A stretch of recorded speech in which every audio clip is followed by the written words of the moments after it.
and hire candidates all in the same place. Visit Indeed.com/credit. Civic Media radio stations, providing your news, conversations, and fun you won't find anywhere else.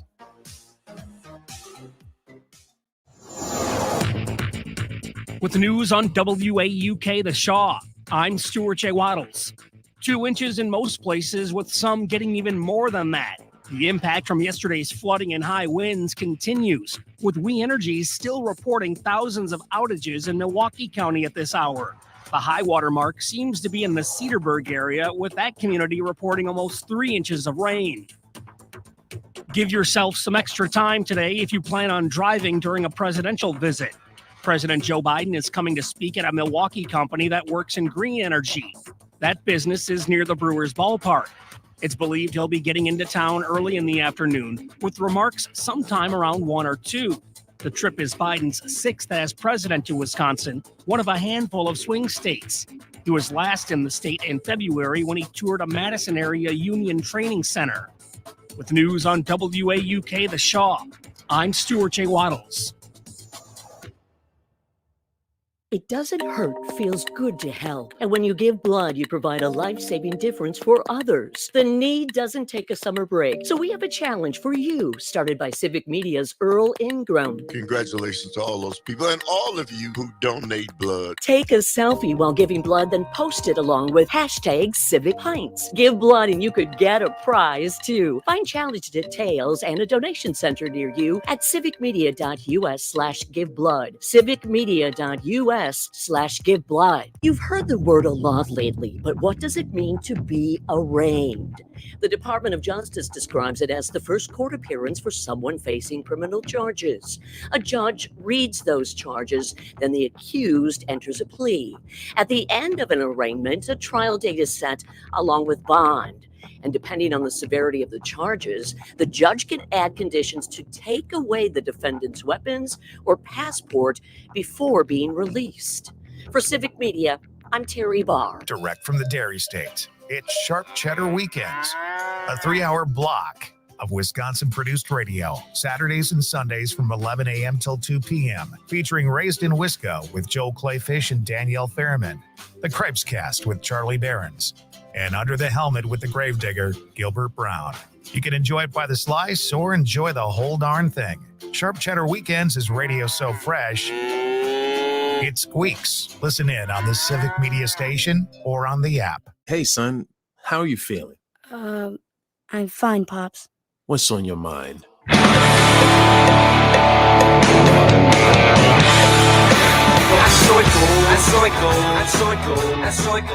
Who's the most fun to drink with of the Republican lawmakers? Todd also confirmed that Robin Voss has virtually no sense of humor.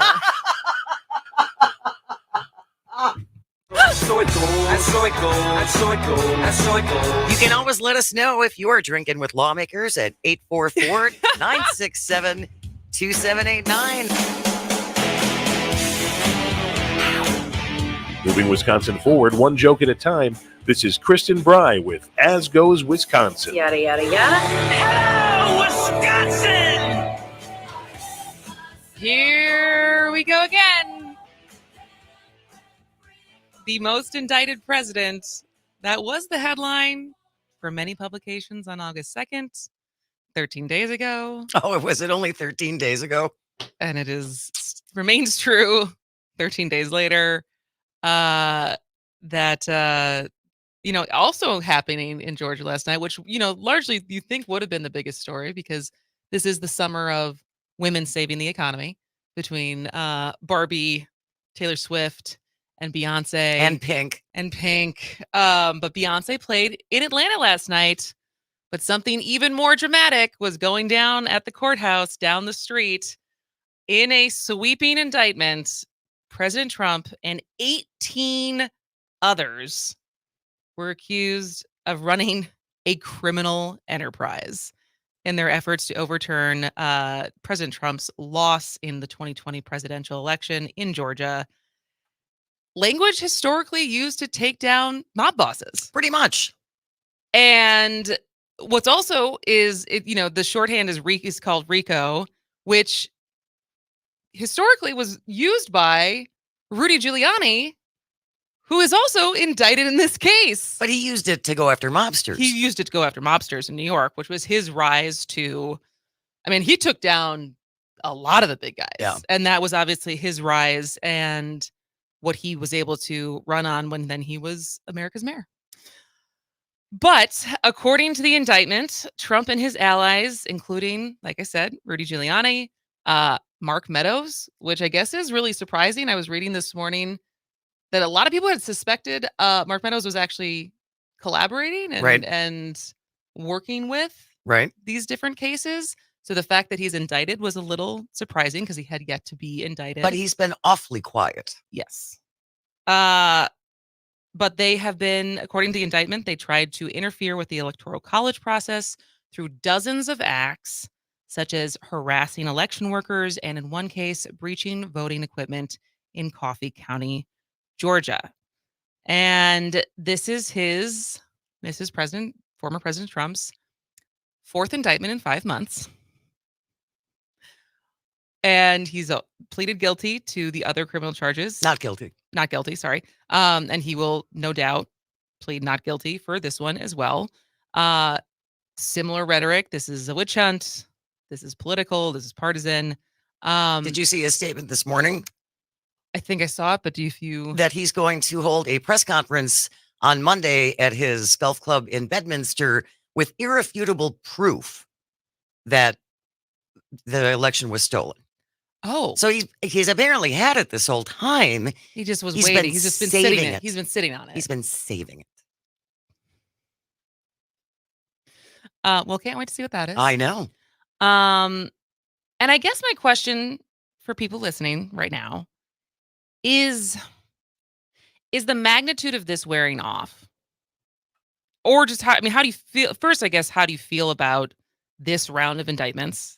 But also the fact that we have to say this round of indictments, is it wearing off? Is it oversaturation? It's not quite boy who cried wolf, but it's like the normalization. I mean, so much I think of what we've experienced since 2016 with Trump is just stuff that is unprecedented becoming either excusable or, roll your eyes and that's Trump.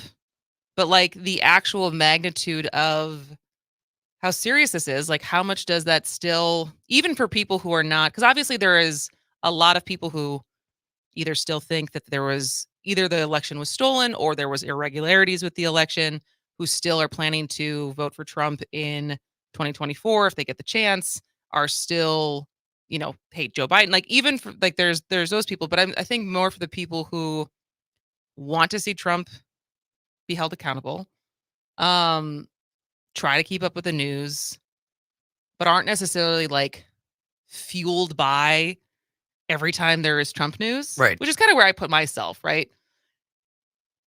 Is it losing its oomph? Yeah, is it losing the drama for you at all? Or is this each time there is something that comes out, does it feel as big as it would if it was alone? Like if it was in isolation? 844-967-2789. How do you feel about the latest indictments? Do you have any thoughts? Wes from Middleton checking in. Meadows might actually be a smart defendant, unlike a few of them. But again, if he were cooperating, would he still be charged? If Meadows had flipped? I don't know. We're not lawyers. We're not lawyers. We need Maggie or Jim Santel or any of our other smart lawyer friends who know more about how criminal cases like this typically go. But I mean, the fact of why this one is a big one, as I ask whether or not the magnitude of this is wearing off on people, is that it's RICO. It's an unpardonable, right, by any president, right. Unlike everything else that has the other three indictments so far, and so it's unpardonable also because it's a state charge.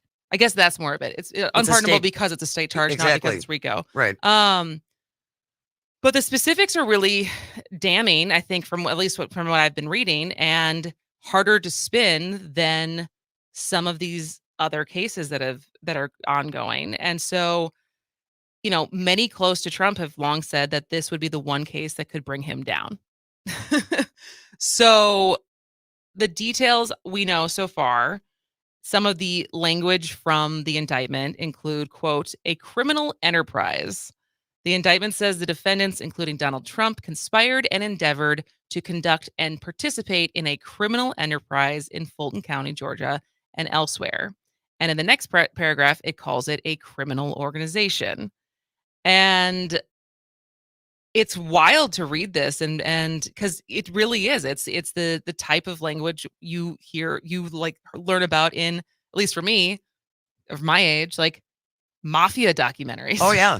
like documentaries I've seen about Rudy Giuliani taking down the mob. Like that was the wording that they used, right? Versus what Fani Willis is using as far as everyone.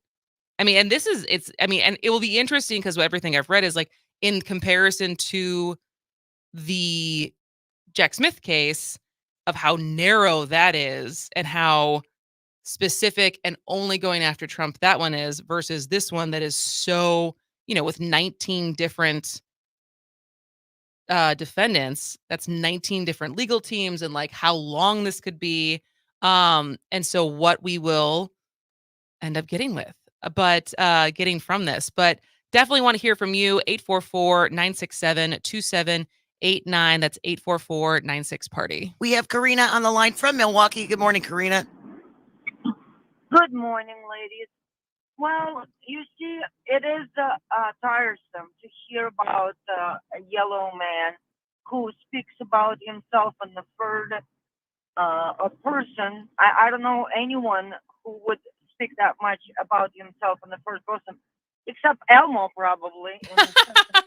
And that's reality. I mean, he's talking about himself like this. But side is, what irritating for me is not a row of indictments, but it's kind of taking so long. What is it taking so long? I mean, it's obvious that the man is lying. It's obvious that he used his privileges and power in a complete aversion of himself as he is orange. I don't know. I have no idea. But the thing is, it has to happen.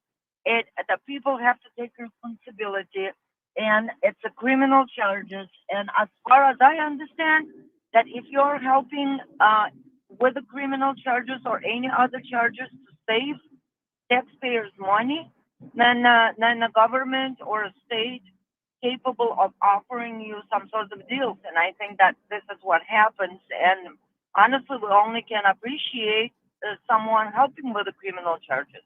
Absolutely. As far as yeah. Thanks a lot. Thanks for the call, Karina. In Wisconsin. We should do that in Wisconsin because our criminals are in Senate. Yes, that's a completely different topic. Thanks for the call, Karina. We got to get we're going to get Tom from LA in before we go to the break. Tom from LA, how do you feel about the most recent indictment? Go ahead, Tom. Yeah, first, we the people ultimately are the government, and we must never forget that. Second, I don't care who it is. If somebody did a crime, they need to do the time. Mm-hmm. It's just the bottom line. It's not. One thing I like about this indictment is that, and it's the way the media should be covering it, that it's not just Donald Trump. Take some of the media narrative and some of the air out of his sails and don't talk so much about him, maybe because that's all he wants is for people to talk about him. So what I say is talk about the other people that are in the indictment. If people call up and say, oh, it's a witch hunt, no, there's other people that are in this indictment, probably around 30 people. So this is a crime that has taken place, and we the people should be very, very upset about it because it's saying that some people are above the law and they're not. And I think that's what Fani Willis did really, really well. Was she, didn't make it all about Donald Trump.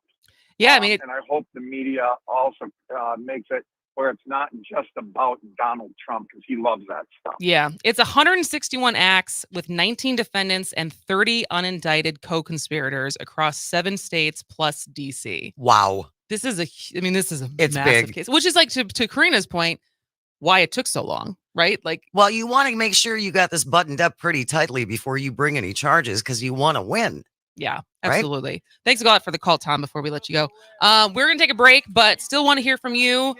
Trump the mob boss? How do you feel about the most recent indictment? Is the magnitude wearing off, or are you still excited to see this be held to account? 844-967-2789. We'll be back after the break. Tell me quick, ain't love a kick in the head.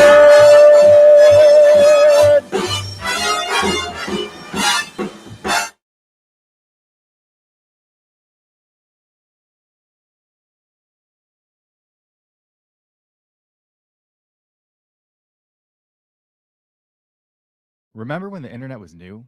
Back then, you had to leave your house to start a business. Companies used to pay programmers bags of cash to get online. Now, small businesses can get online with a Facebook business page, or Squarespace, or Google My Business, or WordPress. But which tools should you use? Can you afford to go down the wrong path? Design Garden uses modern tools to build your website the right way. Find us online at design.garden. Again, that's design.garden. Larry, it's your mom. Did you know the Civic Media Network covers the whole state of Wisconsin? They can help your business get the word out, whether you want to reach a smidge of folks or just want the whole kit and caboodle. Call 608-819-8255. Okay then, bye. Radio keeps your community informed, entertained, and connected. It's what we're all about at the Civic Media Network of local radio stations. We're having fun and moving fast to preserve hometown radio across Wisconsin. This includes a commitment to news. Now we want to invite you to join Civic Media's exclusive Facebook group, Wisconsin Breaking News. It's a place to share your community's news and chat with others from across the state about it. Join the Facebook group Wisconsin Breaking News today. It's the perfect companion to your local Civic Media radio station. We've all felt left out. And for people who move to this country, that feeling lasts more than a moment. We can change that. Learn how at belongingbeginswithus.org. Brought to you by the Ad Council. Here's your updated forecast on the Shaw.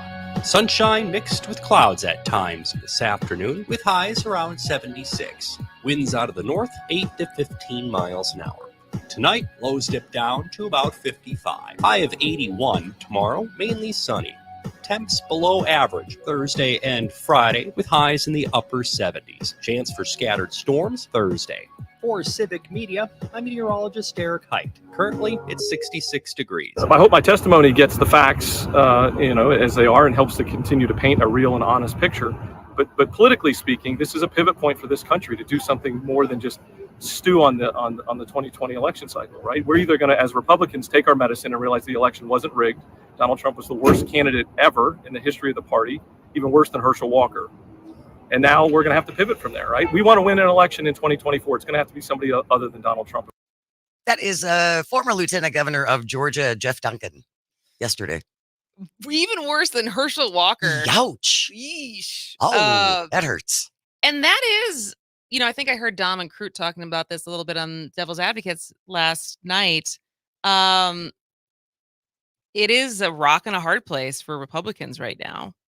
As far as, we're a week and a day away from the first Republican debate happening in Milwaukee. We will be there. Yes. Live. We're going to be brought TBD of our show, but certainly at least starting with the Todd Alba show into the afternoon, doing live coverage right from downtown Deer District across from the Fiserv RNC debate coverage. But that's a week from now. And Donald Trump will probably not be there. Right. But, it's like you're damned if you do, you're damned if you don't. Because as like you're playing Russian roulette with a candidate and a former president who has now 4 indictments, 91 counts. 91 counts against him. And like, this is his schedule next year. Trump has 5 trials scheduled between now and May.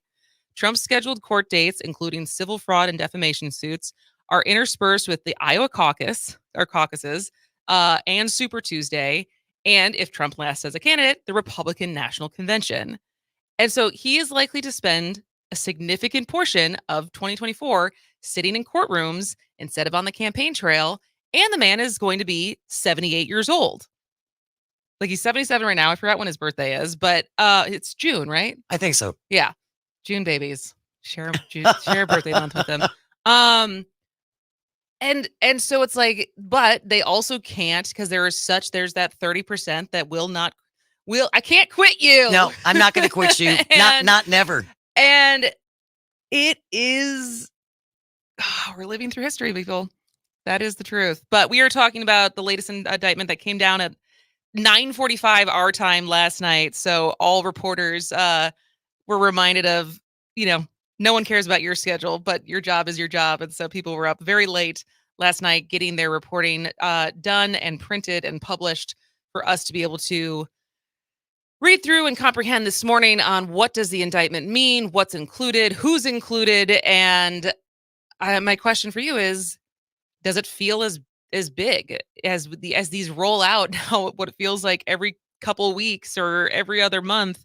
Does it feel as momentous? Yeah. Or does it kind of just feel like, well, yep, here's another one? 844-967-2789. Texter from the 414. I listened to Bulwark pollsters last week. They bemoaned that a big chunk of GOP voters have baked in all the indictments and they will not change their pro-Trump vote at all. Trump cult just doesn't care. Yeah. And we have Tom on the phone from West Dallas. Good morning, Tom. Good morning, ladies. I feel the same about this one as all the others. It's like, okay, let's do something. Yeah. My big question, though, is why is he not behind bars? Why? He is a dangerous man.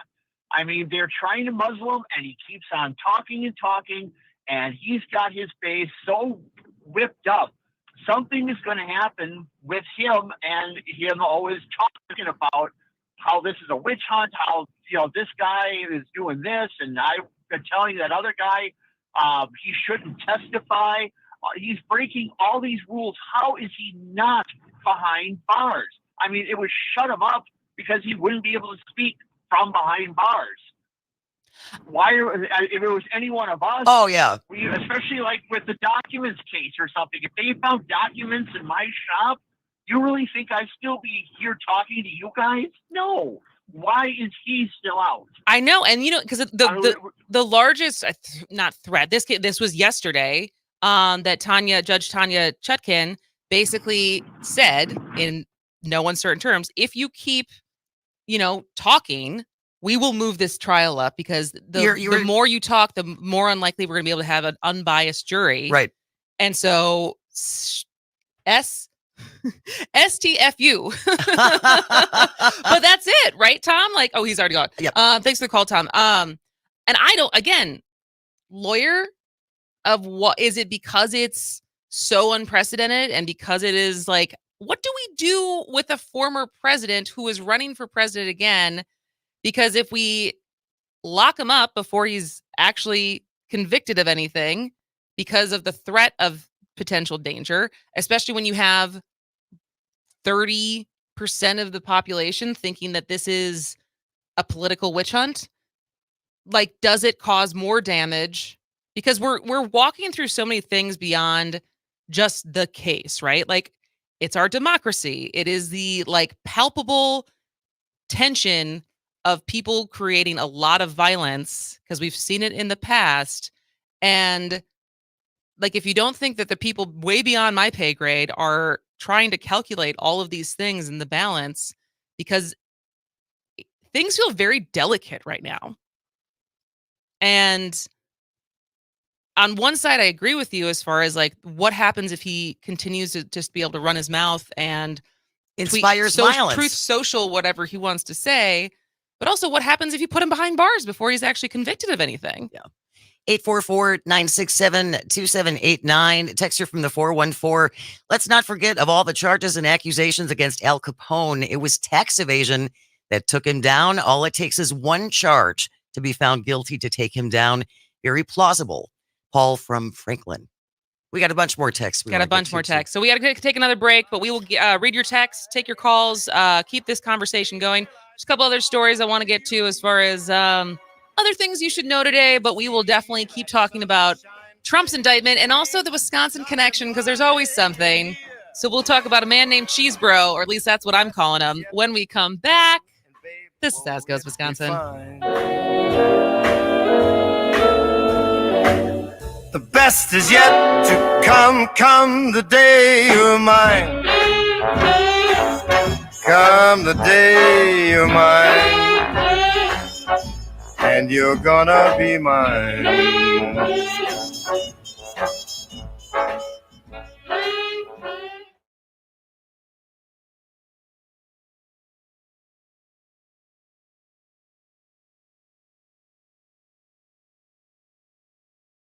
Your home for the Devil's Advocates. Weekday afternoons from 4 until 6 on The Shaw, 540 AM and 101.1 FM, WAUK. CBS News Brief. Former President Trump is promising to release a detailed report Monday with his take on election fraud in Georgia. It comes after he and 18 allies were indicted there for alleged attempts to change the 2020 results. Legal contributor Jessica Levinson. We expect him to try and remove this case to federal court because you can have typically a more conservative jury.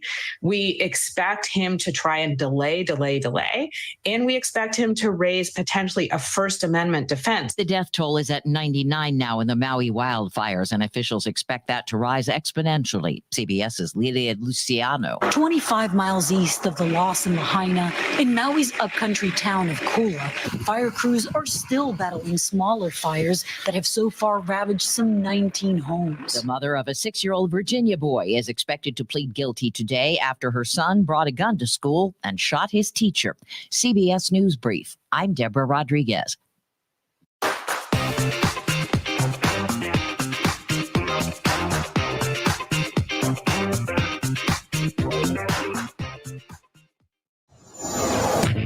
With the news on WAUK The Shaw, I'm Stuart J. Waddles. The majority of the area got about 2 quick inches of rain, while certain areas got even more. The aftermath of yesterday's flooding and strong winds is ongoing, as We Energies reports thousands of power outages in Milwaukee County currently. The most significant accumulation of rain appears to be in the Cedarburg area, where they report nearly 3 inches came down. In Waukesha, the Fox River approached the action flood stage by just an inch, falling short of that 5-foot mark. Through this afternoon, the Lake Michigan beaches in the area should be avoided. A beach hazards statement remains in effect for Milwaukee, Racine, and Kenosha counties, warning of 3 to 5 foot waves and dangerous currents. Officials say to stay out of the water, avoiding piers and breakwalls, and potential rip currents. With news on WAUK The Shaw, I'm Stuart J. Waddles. Tired of hearing only one side of the story? Do you want news and information from people who, like you, know what it's like to work hard every day and still struggle to make ends meet? Then tune in to The Rick Smith Show every weeknight from 8 to 10 p.m. right here on the Civic Media Radio Network. Be part of the conversation. Tune in, turn on, and take back the American dream. The Rick Smith Show, where working people come to talk. The Todd Alba Show. I see the silhouette of Todd Alba, who still hasn't figured out that maybe a TV person could help, set this whole thing up. For whatever reason, StreamYard's video is just deciding that the room is too bright. When has Todd Alba been accused of being too bright? I mean, really there. I'm like, where's Aaron with the rim shot? The Todd Alba Show. Weekday afternoons from 1 till 3 on your local Civic Media radio station and on the app. Saturdays and Sundays at 1. Don't miss Under the Helmet with the Gravedigger, featuring legendary Gilbert Brown and Earl Ingram. Football, life, and fun. Earl, you've been driving a Yugo. They just gave you a brand new Ferrari with turbo boost. So enjoy it, brother. Under the Helmet with the Gravedigger. Gilbert Brown and Earl Ingram. Saturdays and Sundays at 1 on the Civic Media Network and on the Civic Media app. Did you know your favorite shows and hosts are active on social media too? Find Civic Media on Twitter, Instagram, or Facebook and be part of the conversation happening.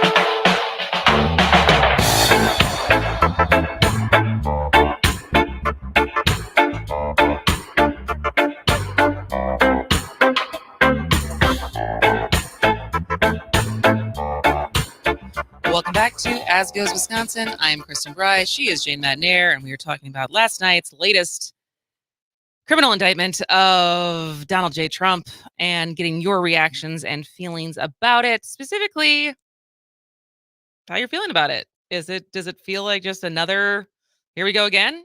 Or does it feel like a big one because of the magnitude of it? I feel like I've used that word a lot this morning, but it is a far-reaching case that is unlike anything the else. previous three. And just as a reminder, what the rundown is. So we have the case, the Manhattan prosecutors' hush money case, which is 34 counts against Trump, which I would say seems the most flimsy or the least of the damning. cases. Yeah. Then there is the DOJ's special counsel's classified documents case, which has 40 counts against Trump. Then there's DOJ's special counsel's election subversion case, which is 4 counts against Trump. And then the one that came down last night, Atlanta's prosecutors' Georgia election meddling case, which is 13 counts against Trump. And that is the one that is 161 acts, 19 defendants, 30 unindicted co-conspirators, and runs across 7 states and D.C. 844-967-2789. Our friend Greg from Waukesha on the text line, just from a blind guy's perspective, Trump is getting what he wants. He's getting the immediate attention, even from your show right now. This is what he wants. I'm just wondering when he will actually be arraigned until that he can never run for president again. This is the circus that Trump wants. Well, and that's what's so I mean, because it's do you not talk about it as a show? Do we just decide to not talk about it? We can't not talk about it. But I made that comparison last week when was it last week or was it just on Monday? No, last week when we said it was like, do you want us to keep talking about Aaron Rodgers? Because this is a quick tangent, but Mike put on Hard Knocks last night. And I literally was like, I'm going to bed. I was like, I don't want to watch this guy in a Jets jersey be whatever. And like talk about another guy who like, it's a little different scale as far as a bit danger to society potentially. Yeah. And democracy in general. Democracy, but it was like a narcissist. Anyways. 844-967-2789. Texter from the 608. Were you aware that Wisconsin GOP Chair Brian Schimming was in on the fake electors part of the scheme? I didn't know that. I did know that. That's the interesting part to me. All of the lowlifes involved in the scheme. That's what made me want to watch yesterday. So we'll get to that because I know we have Jack from Merrimack waiting on the phone. But when we after we hang out with Jack, I will tell a little bit more about the Wisconsin connections. And a guy named Cheesebro. Yeah, we love that. Or at least that's what I'm calling him. Also, John from the Falls. Good morning, ladies. I'm guessing the quickest way to get someone like Mark Meadows to roll over is to indict them. Also, the state of Georgia has taken their time before issuing these. The fact that they have 30 unindicted conspirators tells me they probably have way more than they need to convict all 18 of these people. John also thinks Donald Trump will be part of the debate. Chris Christie called him a coward and dared him to debate him face to face. I don't think Trump is smart enough to walk away from this challenge. He's never been able to resist free airtime to millions of people. We're lucky the village idiot is the one who decided to try and engineer a coup. And we'll go to Jack now from Merrimack. Good morning, Jack. Good morning. The problem that we've got in this country right now is that there are literally tens of millions of people who are cultists for this guy, and they will vote for him no matter what. And we've got people, young people that are looking at Biden and saying he's too old. We're not going to vote. Excuse me. You've got a would-be authoritarian dictator who is clearly a criminal, and that potentially could allow him to become the president of the United States, unless young people, unless you want to lose the little democracy we have in this country, you better get out there and vote for the Democratic candidate. And that almost goes for all of the Republicans, because while these indictments involving the fraudulent electors have come down, I still haven't heard one single Republican, major Republican candidate or congressperson or senator, none of those people has even mentioned this fraudulent elector scheme, much less disavowed it. They haven't called for investigations in Congress. They haven't called for indictments. And these guys clearly attempted to commit election fraud.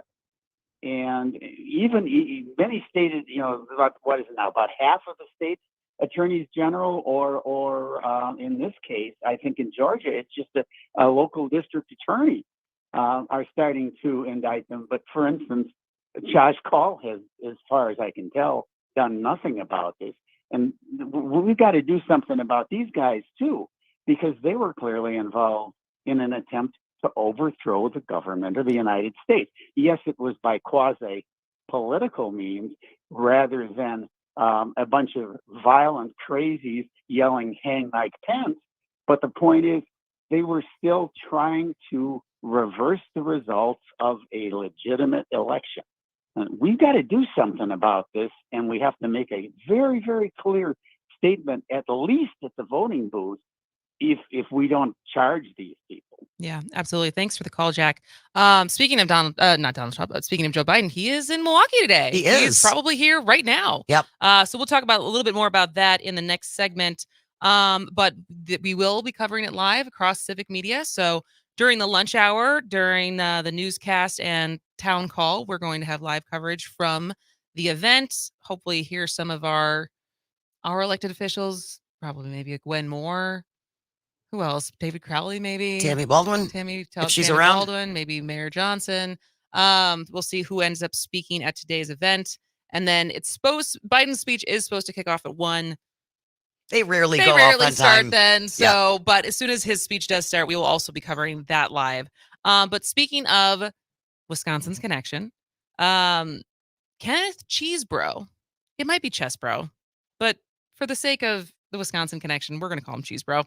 Not a name that necessarily comes up as often as Rudy Giuliani or Sidney Powell or John Eastman, but Cheesebro played an instrumental role in. He is indicted in the Georgia case, and he played an instrumental role in the former president's undemocratic push to remain in office. It was him who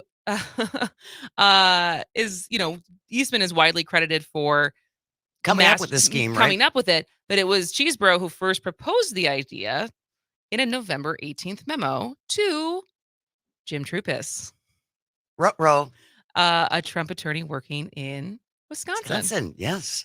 And so in I saw this, I'm sure it's reported otherwise, but I saw it on Twitter this morning from AJ Bayapur, who works for CBS 58. And he said the Georgia indictment mentions a December 2020 meeting with Kenneth Cheesebro and Brian Schimming, who now chairs the Wisconsin GOP. But at the time at that point, it was Andrew Hitt. Okay.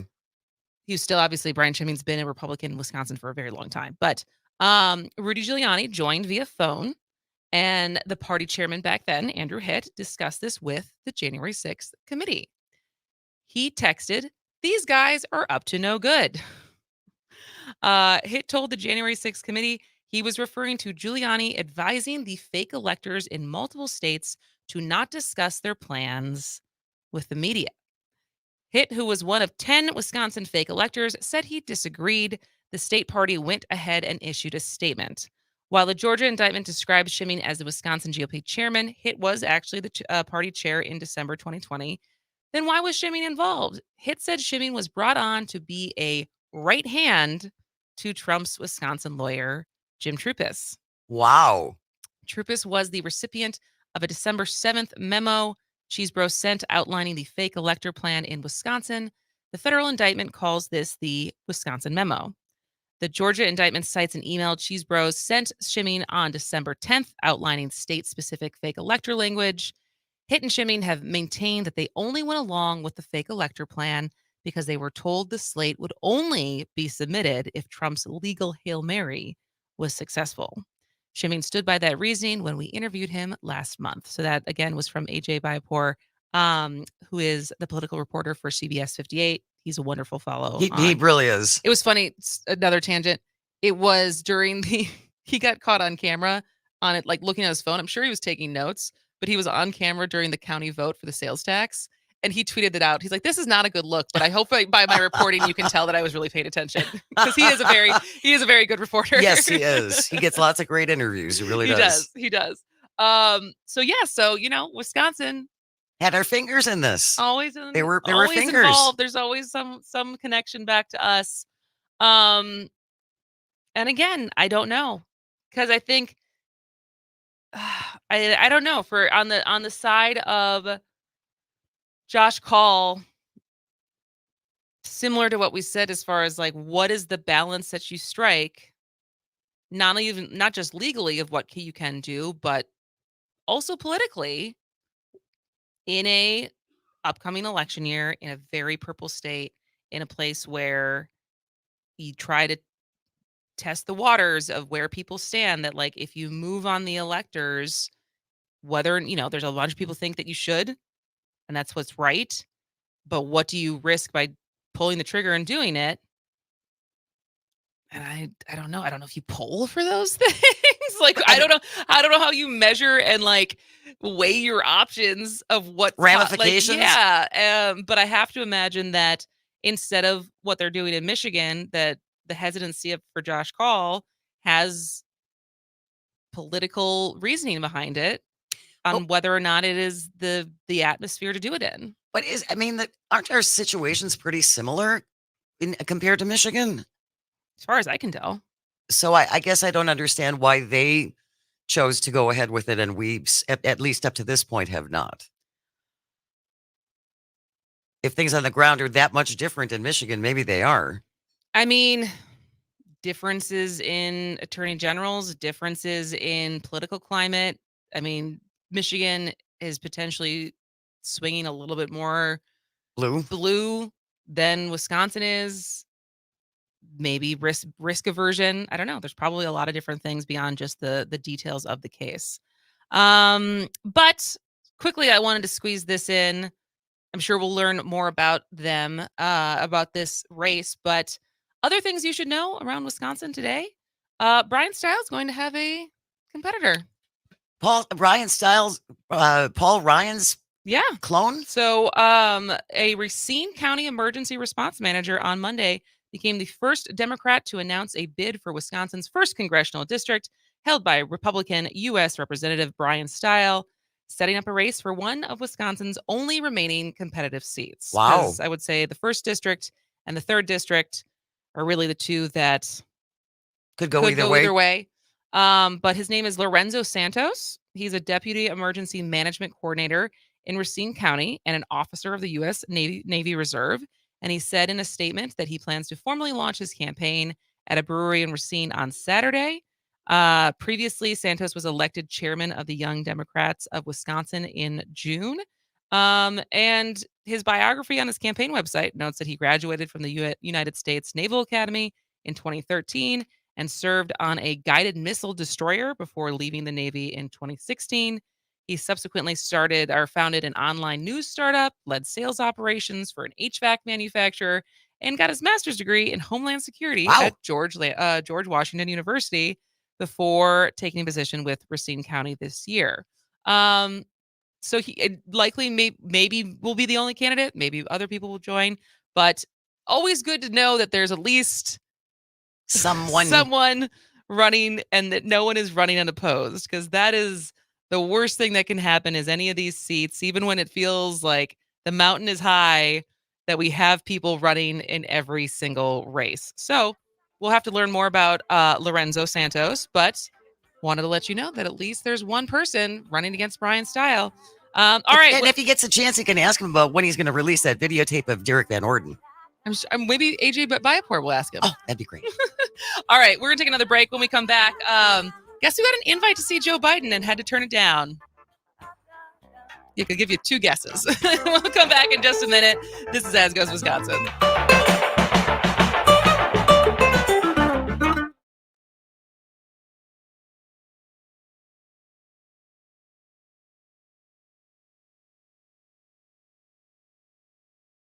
Ron had a tax problem he just couldn't handle on his own. I owed the IRS taxes for over 5 years, but I didn't have any money to pay the taxes. Those years cost him dearly. Most of it was fees and interest. It was horrible. Ron finally called in the pros. I called Optima Tax Relief, and boy, am I happy I did.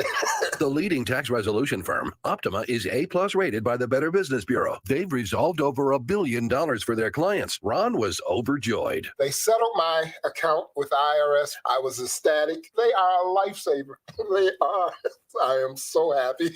Take Ron's advice and call Optima now for a free consultation. Yeah, don't do like I did and wait. Call Optima Tax Relief. Do it now. You'll be ecstatic like me. Call 800-343-6460. 800-343-6460. 800-343-6460. Optima Tax Relief.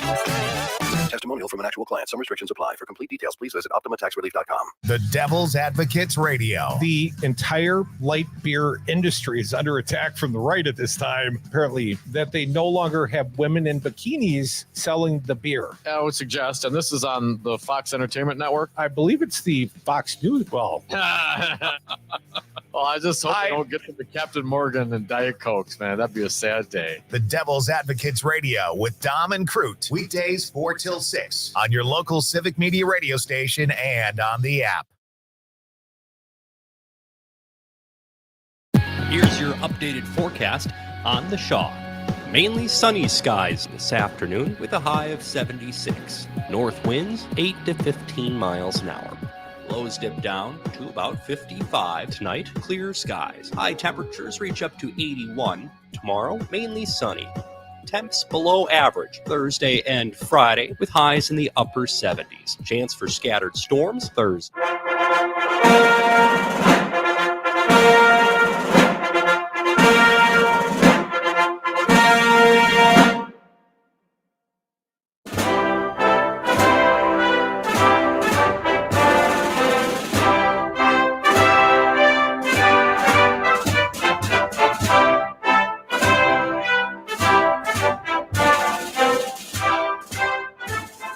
Welcome back to As Goes Wisconsin. I am Kristin Bry. She is Jane Matnair.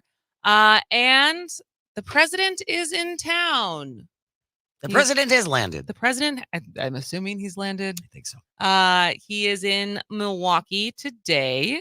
I think partially to advance his economics, Bidenomics platform as far as the good things that they've done for the economy. Obviously, it's probably somewhat strategic a week ahead of the RNC debate that is happening in Milwaukee next week. But we will, across Civic Media, be there, be live starting at 12. So right after this show, our Terry Bell, our news director, will be there talking to folks, doing the news from there. Any pre-speeches that are happening from Milwaukee and Wisconsin dignitaries, we will certainly air. And then as soon as President Biden takes the stage, we will also air his speech live. And so it was funny because I was thinking about how often this happened last year, like in the lead up of like when our show was first, it was what were we like a year ago before we went to 3 hours, noon, whatever. So before we were 11 to 2. And so we were always in the spot of like, if there was like special live coverage, we got bumped. And this like dancing game of like, how much do we prep for the show versus how much are we going to get bumped? And now Todd Alba has to deal with that. and so Todd Alba will be live, but as soon as Biden takes the stage, his show will cut over to the speech that's supposed to start at 1, likely will not start at 1. But I had a surprise waiting for me. This is a lesson of why you always check your emails and you have your email notifications on. As annoying as much as you try to have work boundaries and say, I'm done for the night. I'm not looking at the phone. I'm not looking at the phone. I was checking my emails this morning, and lo and behold, in the subject line, invitation, President Biden in Milwaukee, August 15th. And who did this come from? Well, this is what it said. So it said, "Hi, Kristin. I'm writing on behalf of the White House digital team. I know it's last minute, but we wanted to extend an invitation for you to attend President Biden's speech in Milwaukee tomorrow with one guest. The invitation is for you and your guest only. Please let me know if you have any questions," and sent me when the date is and an RSVP link, but arrival time and instructions, I think they wait until a little closer to the event. But you had to be there between 11:30 and 12:30. And I was like, well, my show goes until 12 and I will be in Waukesha. What if I am not there by 12:30?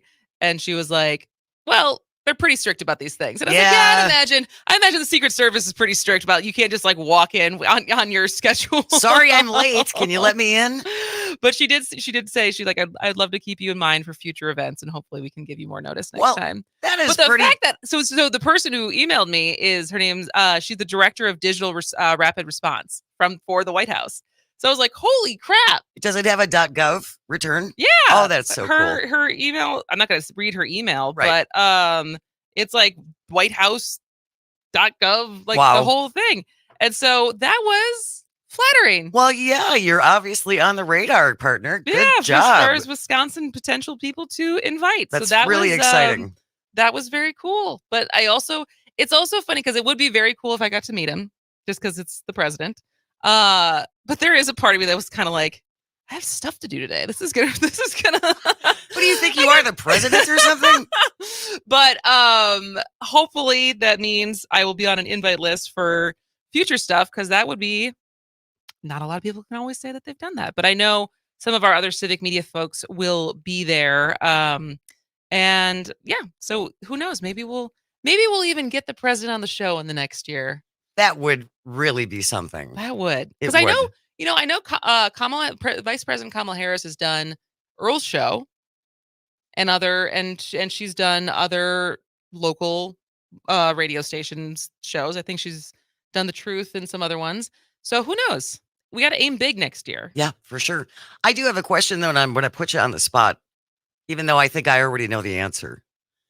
If you had been able to go today, who would have been your guest? I don't know. I probably would have thought of who could go with me. Would you have wanted to go? Oh yeah. Okay. I figured you'd pick Mike. I wonder if Mike. Yeah, I probably should ask Mike first, and just be like, since you're my husband, do you want to go to this? I'm trying to think of how much he would jump at it versus also be like, why don't you take Jane? Because he probably would be that generous. Oh, what a sweetie. Because I would not do that. Who would you take? Me? Yeah. Okay. Oh yeah. But I think all I thought was at first was like, well, shoot, because we had guests today and we had too much lined up for the show for me to just like bail on the show.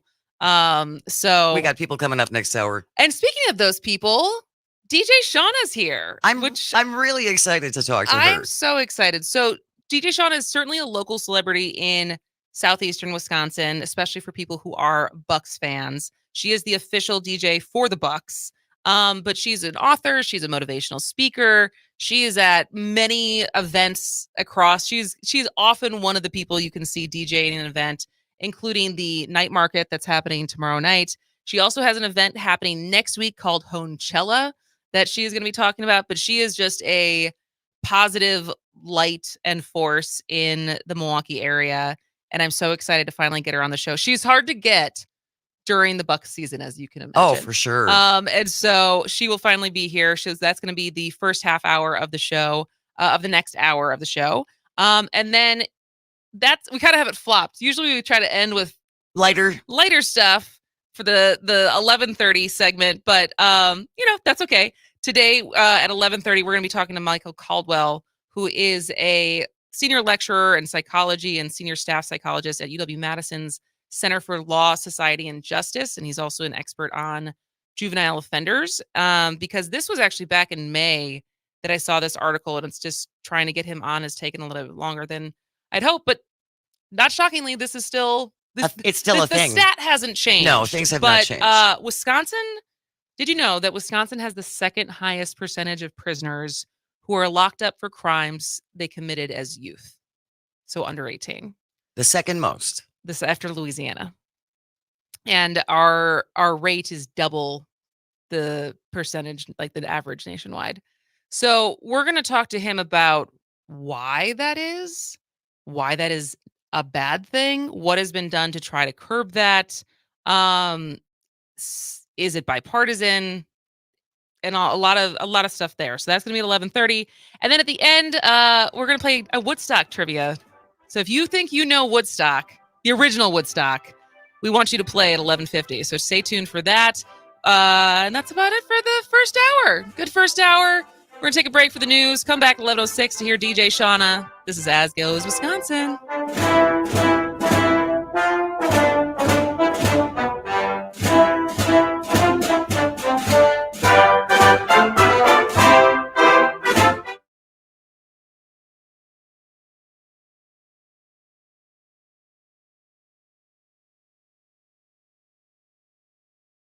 A perfect day starts with perfect breakfast. Start your day with Brunch It Up. Our experts are serving up the ultimate brunch experience. Our menu is loaded with inventive dishes from chicken and waffles to cinnamon roll pancakes. Try unique cocktails like Brunch Bloody Mary with house-infused vodka. Come brunch it up over bottomless mimosas or a midday pick-me-up. Or with the whole family for an unforgettable Sunday brunch. Brunch It Up in Milwaukee, Brookfield, or Cedarburg from 7 to 3 on weekdays and 8 to 3 on weekends. Let's brunch it up. You are never far away from your favorite radio station. We're always streaming on TuneIn and the Civic Media app. And if you missed your favorite show or game, listen to a podcast of it anytime on the app or our website, civicmedia.us.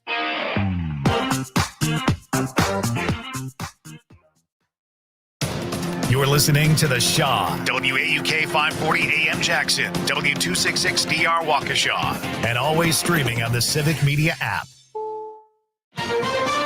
This is CBS News on the Hour, presented by Indeed.com. I'm Steve Kathan. The charges are serious against former President Trump and 18 others in the Georgia indictment alleging a conspiracy to overturn the 2020 vote in the state. CBS News legal analyst Ricky Kleeman. When you have a RICO count that's racketeering, influence, corrupt organizations, what you have is a mandatory minimum sentence for anyone who's convicted. It's a punishment of 5 to 20 years. And not eligible for a presidential pardon. Other defendants include Rudy Giuliani and former White House Chief of Staff Mark Meadows. CBS's Allison Keyes on what the former president is saying. On his Truth social media app, Trump says an irrefutable report on what he calls the presidential election fraud that took place in Georgia is almost finished, and he will present it at a major news conference next Monday. Trump claims they never went after those that rigged the election. More answers could come soon as search crews intensify the effort in burned out neighborhoods in Maui. To date, 25% of the area has been searched. We started with one dog, we're at 20. Police Chief John Pelletier, the death toll after the fires stands at 99. It's expected to rise. CBS's Jonathan Vigliotti. We're talking thousands of people, 700 pages long.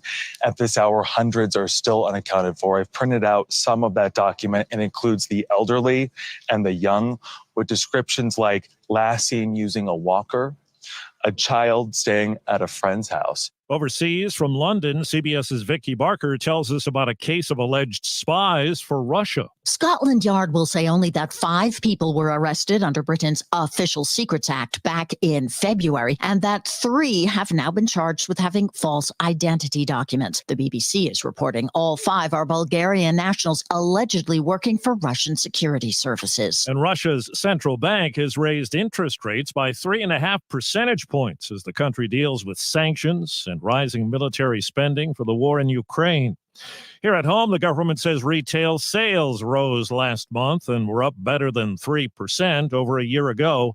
CBS's Jill Schlesinger says online sales were strong. Those were up 1.9% during the month, up 10.3% from a year ago. And food services and drinking places were up 1.4%. They're ahead by 11.9% from a year ago. Spain scored a last-minute goal to beat Sweden 2-1 to advance to the Women's World Cup final. Next up, the winner of the England-Australia battle for the title on Sunday. Checking Wall Street. Right now, the Dow is down 283 points. This is CBS News.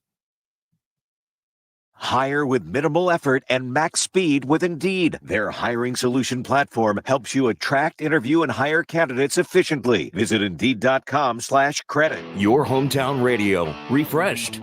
Keeping you informed, entertained, and connected on the Civic Media Network. civicmedia.us. With the news on WAUK The Shaw, I'm Stuart J. Waddles. If you come upon an abnormal traffic backup today, it's probably just Joe Biden. The president's visit to Milwaukee includes a stop at a business near the Brewers ballpark.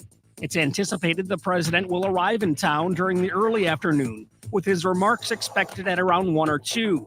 You can catch the live broadcast of his message on this station. This visit marks President Biden's 6th trip to Wisconsin. A driver hydroplaning on the wet I-94 road surface resulted in a collision with a Waukesha County Sheriff's Squad yesterday and injuries to 2 deputies. Both deputies in the squad car struck sustained minor injuries. The driver who hit the squad car wasn't injured. Steer clear of Lake Michigan beaches in the area. A beach hazards statement is active for Milwaukee, Racine, and Kenosha counties through this afternoon. With news on WAUK The Shaw, I'm Stuart J. Waddles. It doesn't hurt, feels good to help. And when you give blood, you provide a life-saving difference for others. The need doesn't take a summer break. So we have a challenge for you, started by Civic Media's Earl Ingram. Congratulations to all those people and all of you who donate blood. Take a selfie while giving blood, then post it along with hashtag Civic Pints. Give blood and you could get a prize too. Find challenge details and a donation center near you at civicmedia.us/giveblood. civicmedia.us/give blood. Talking to your kids about the dangers of vaping can be hard. Getting them to listen to hot gossip is easy. So here's some drama you could share with your kid. Dude, did you hear about Cassie and Jake? No, but did you hear that vaping can cause irreversible lung damage and nicotine affects brain development? Nuh-uh. You don't need to gossip if you want to have an open conversation about vaping. So if you want to get tips on when and how to talk to your kids, visit talkaboutvaping.org. Brought to you by the American Lung Association and the Ad Council. You know him as the nose tackle for the green and gold, 1993 to 1999, and again 2001 to 2003. 125 games, 292 tackles, 7 sacks, and a Super Bowl ring. But there's more to life than stats, and there's more to life than football. You're about to find out. Under the Helmet with the Gravedigger, featuring Packers legend Gilbert Brown and Earl Ingram. Saturday and Sunday at 1 on Civic Media and the Civic Media app. Miss our conversations on air? Join the discussion on our social media channels. Find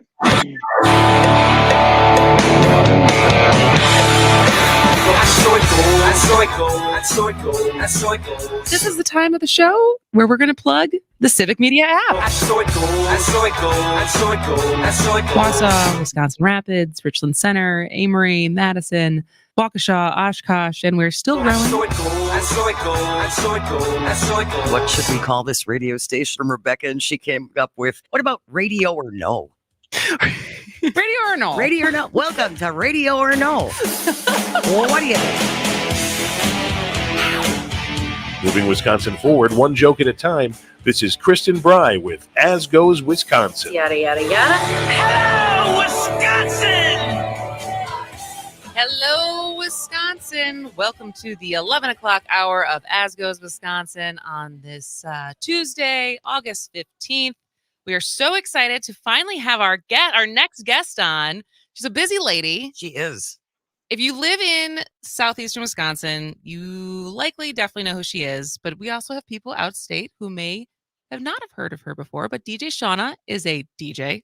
shockingly, and a producer, an entrepreneur, speaker, author, and local celebrity in the Milwaukee area. She is the official DJ for the Bucks, and general, just lovely, delightful, bright light. And I'm so happy you're here. How you doing today? Thanks. I couldn't hold that smile much longer. My cheeks hurt. Thank you for the very thoughtful, kind introduction and your kind words. It's really good to see you. It's good to see you too. It's always fun because I feel like it's always you do a lot of stuff around Milwaukee. And so there's like whenever there's any kind of like public event, there's always a chance that we're gonna run into each other. I think tomorrow night you're doing the night market. Yes. The last time I saw you. Tonight I'm at Milwaukee Public Market under Okay. the bridge next to pickleball. So I got a week. Oh man. Night market tomorrow night and Honchella on Thursday. Honchella on Thursday. So we're gonna get to Honchella to promote that event and everything that's about because it's the first of its kind. Yes. But then the last time I think I saw you at Nomad for the Women's World Cup. Yes. RIP the U.S. women's team. But so I guess because we've never really talked about it. What is your origin story? Because I feel like I moved to Milwaukee and you were already a DJ for the Bucks. You had basically just gotten out of the bubble. And so I've only lived in Milwaukee and known you as that. As like a prominent DJ, like a public figure. But kind of what's your background? How did you get here? Thanks for asking. I appreciate it. That's really thoughtful and very kind. I think I just kept showing up. I think that's the easy answer. Yeah, thanks for laughing, everybody. How far back? I'm a Milwaukee. Well, you played kid. professional basketball, right? I did. Yeah. So I think so. We'll start the story like when I started DJing. So I graduated. Okay. I am a Badger. I played basketball at the University of Wisconsin-Madison. Nice, go Badgers. Yeah, on Wisconsin. And after undergrad, so I had too many concussions when I was a kid. Well, when I was playing basketball at Wisconsin. From basketball? I was really small at the time. I was like 125 pounds. I'm 5'9". Like I'm small in the Big Ten. And I took a lot of charges and I unfortunately hit my head on the floor a lot. And so, I got medically redshirted for too many concussions. So I was ineligible my junior and senior year at Madison. And that's when I sort of found my way into music. After undergrad was when I started DJing. So I made my way back to Milwaukee. And as most 21, 22, 23-year-olds do, they're in bars and clubs. But I've never drank alcohol. I've never tried drugs. You've never drank. You never tried it? How did you go to Wisconsin and not try alcohol? Number one party school in the country. I played basketball. That was my vice. That was it. And I never had any interest in it. And so I was with my peers and I was at Walker's Pint, second in national. Yep. Shout out to Betsy. Shout out to Betsy. Yeah. And they gave me a chance. DJ Rock D, who's another, I think, who is a legendary name. Not only I think in Milwaukee, but just in radio as a DJ, as a producer. And he gave me a chance, and I started at Walker's Pint, and that was kind of the beginning of the end. So I found my way back to basketball. That's how I made it as a professional athlete. So I graduated. I like trying to speed through this. Graduated with my master's in communication from Bellarmine University in Louisville, Kentucky. So I DJ'd just for fun always. Like it was just how I was social, because I think I'm like really socially awkward and I don't know what to do with my hands. I'm like Will Ferrell, like just don't know what to do with them. Yeah. So I don't know. I got lucky. I played professional basketball, like I said, which is a crazy thing to be able to say. And then I just have been trying to implement that blueprint now into my DJ world. And when then you moved to Wisconsin, that's when things were just like starting to really steamroll for me, and now I get to be on As Goes Wisconsin with Kristin. Oh yeah, that's such a big deal compared to getting to DJ for the Bucks at every home game and away games, right? It's amazing. No, away games they'll play. So like if they go to Chicago, the Bulls have incredible DJs. If they go to the LA, the Lakers have amazing DJs. So every home game. But you've traveled with them. Yeah, we went to Abu Dhabi last year this time. That was no big deal. Yeah. That was great. Amazing experience. I probably would have never otherwise gone to Abu Dhabi. I think I'm fortunate to have been I think a 3 or 4 time now like NBA All-Star DJ. It's been a really cool ride that, as you said, I'll be honest with you. I know you don't know me well. I know Michael a little bit better. I've known him for a while, and I try to stay as humble as I can because I know it can be gone so quickly. Mm. We all lived through it with COVID, and that was a huge awakening on like an uh-oh moment. Yeah. Uh-oh. And so as long as I'm grateful, like emails are coming and calls and texts and messages on social media. And every time people think of me, that's such a huge honor. And I don't take that lightly. So for whatever it is, I was in Watertown this last week for their Riverfront Festival. And then I went to Grafton for Capco's employee family picnic. And so those moments that, again, I'm just so grateful to be thought of. I really love this community. I love the city. I love the state. I love our people. Like I do whatever I can do to be a part of it. I'm usually all in if I'm available. It's just so interesting to me, Shawna. That's just such an interesting that you were Yeah. a pro basketball player and then you turned into a DJ. I mean, it's really cool, but were you always into music? Yes. Yeah. And Okay. you're not wrong. I had the realization. I mean, I've been doing Oh man, I've been DJing longer than I care to admit. Maybe 17 or 18 years now. And I had the realization that both of my careers have been really non-normative and very rare. And to Yeah. say that I've made it as a professional, again, as an athlete, and now as a professional DJ, it's a gift. But yeah, I've always been into music, and that's what the interesting thing I think about my story that for me makes sense is if you know any athletes or if you know basketball players, we all think we're, the coolest thing that hip hop ever put on this planet. And so, we have great sneakers and the swag and music comes with that. And we're celebrating the 50th anniversary of hip hop right now. Yeah. And Yeah. and so there's just for me, it was always hand in hand. So I can, date myself and I can talk about making mixtapes on my boombox waiting for that perfect song, and I could hear it in those first two notes and I push, record right away. You have to push the two buttons on the tape player. And then making mix CDs in high school for our warm-ups and same at Wisconsin. And then I started having other teams reach out to make their CDs. And so I never thought it would be a career. It was I didn't ever formally study it.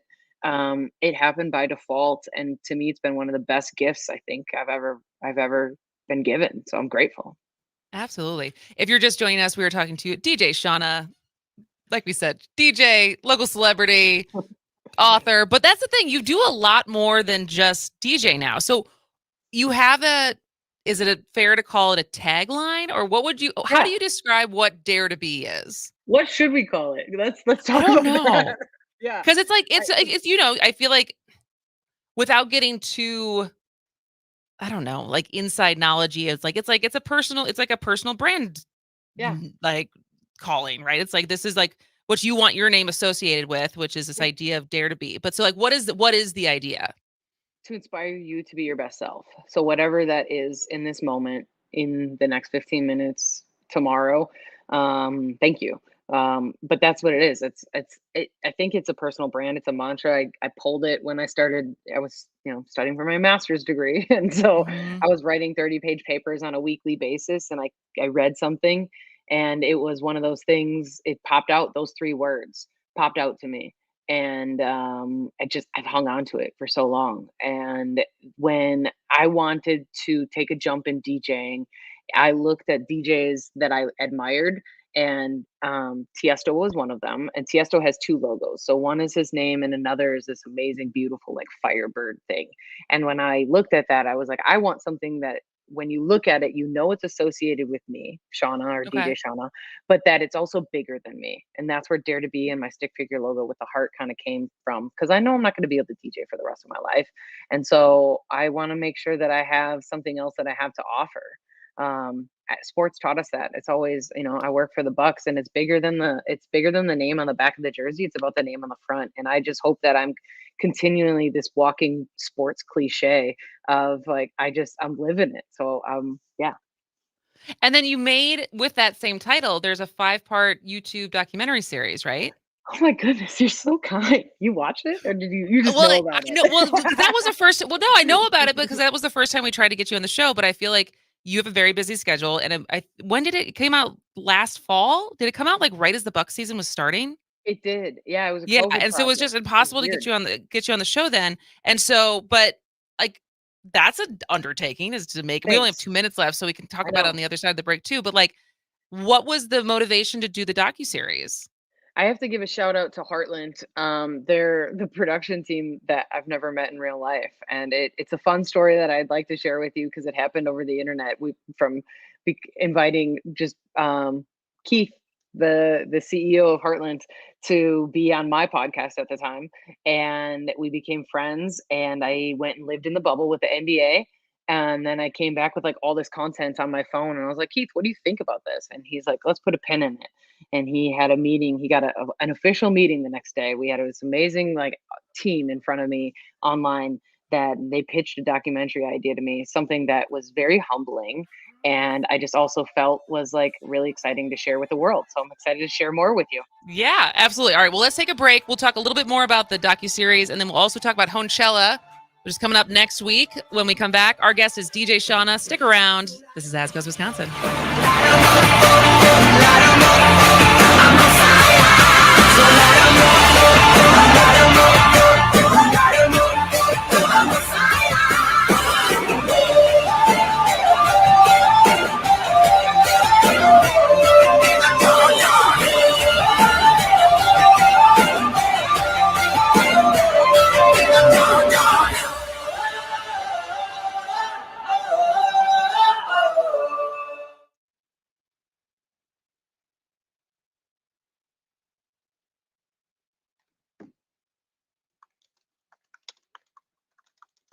The Maggie Dawn Show. Wisconsin's manner of funding local government is nearly singular in the country.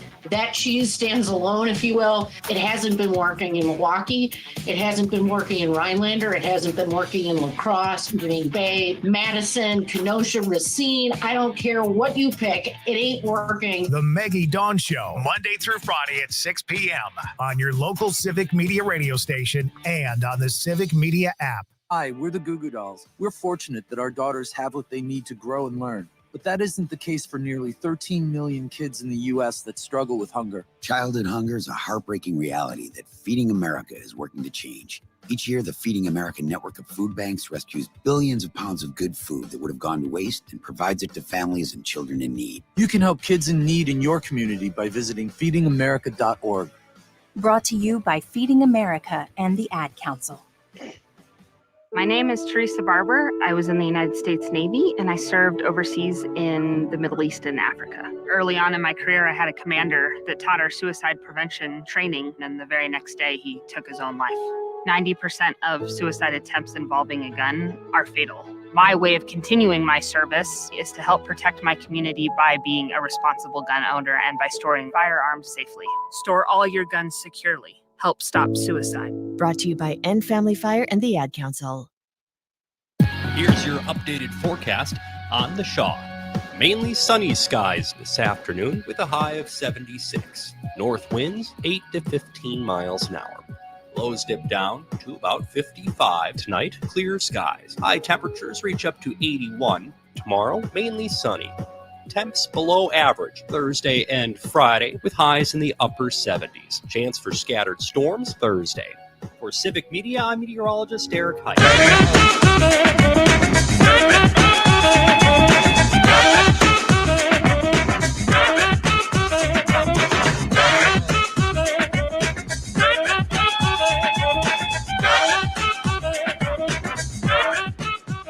Welcome back to As Goes Wisconsin. I'm Kristin Bry. She is Jane Matnair, and we are talking to the one and only DJ Shawna, which we're so excited to have her here. And you know her probably from being the official DJ for the Bucks, but she does a lot more than that. She does events all over, not even just Milwaukee, but across southeastern Wisconsin.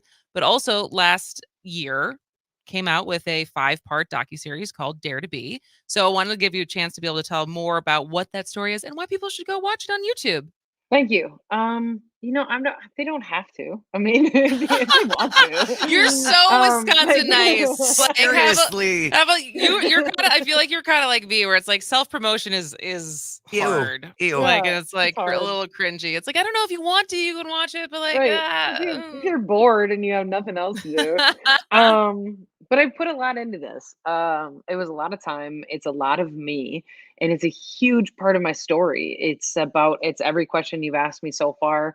It starts. I have to brush up on this. I haven't thought about it in a while, but there's, like you said, 5 parts. So there's an intro on like who am I. There's a huge part about my coming out story, and my mom is a huge central part of the entire series, to be honest, because she's just been there like every step of the way.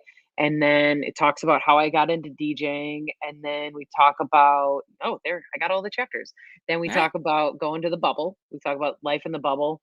And then coincidentally, while we're, editing this and shooting this all over the internet and however recording stuff literally via video chats, all these things, the Bucks decided to win a championship. And so No big deal. yeah. So I mean, yeah. Awesome. that is something like I got to experience that as a fan. Like Mike and I got to be at Game 6 and like all like how fun that summer was. But like you really got to be on the inside of that. And like I Man. can't even. That's a whole other segment that we could probably talk about Yeah. looking back and what that was like. But so It's yeah, on my so you can. YouTube. It's on your yeah. So if you Yep. want to watch more behind the scenes stuff, from relive, as Dan Schaefer likes to say. Let's just keep reliving the summer of 2021 to Over and over and over and over. again, the glory days. But we're gonna get it back. We're gonna get it back. I believe. But you have a big amazing feat. Sorry, I know Yes. it was crazy to be a part of, and I know Milwaukee loved it, and we hold on to it, and it's Bucks and 6 for life. So, yes. Absolutely. Do you have any Bucks tattoos? Actually, I don't. I have a 414 tattoo. I Okay. don't have a Bucks tattoo. That's not to say I wouldn't. I was gonna say, haven't- I feel like that would have been an opportunity to be like, this feels like something to commemorate on your body. Yeah, I always joke like I didn't make a single basket that year that counted.